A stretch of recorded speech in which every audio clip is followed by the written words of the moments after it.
Hi po mga farmers! Nandito tayo sa aking munting kubo at nag-agilap ng mga itlog. Ginawa ko ng bagong pugad yung aking mga alagang pato, kaso hindi naman sila doon ng itlog. Mas pinili pa nilang ng itlog doon sa konting konting dayami.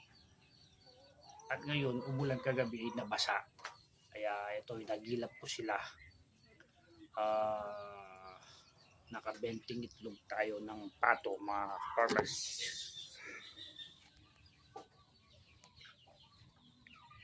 Yan sila 20 to. Yan. 2, 4, 6, 8, 10, 12, 14, 16, 18, 20. 20 itlog ng pato or bibe. At nakahanim tayo ng itlog na native na manok. Doon din nag-itlog yung dalawang manok ko. Yan, kaya dalawang kulay yan. Yung dalawang native na manok ko ay doon din nag-itlog.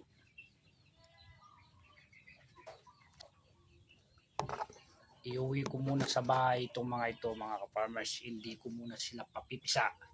Papipisa ko sila sa tiyan para sigurado.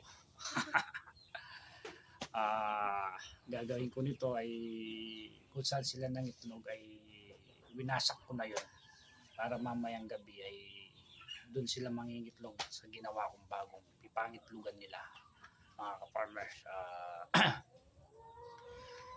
Nakatatapos ko lang nagpakain ng aking mga alaga at yung mga kambing ko sinabay ko ng pinakain. Ngayon yung mga kalabaw ko na naman ang aasikasuhin ko bago ako uwi para kumain ng umagaan mga farmers. Yun lang mga farmers, maraming salamat and God bless sa atin lahat.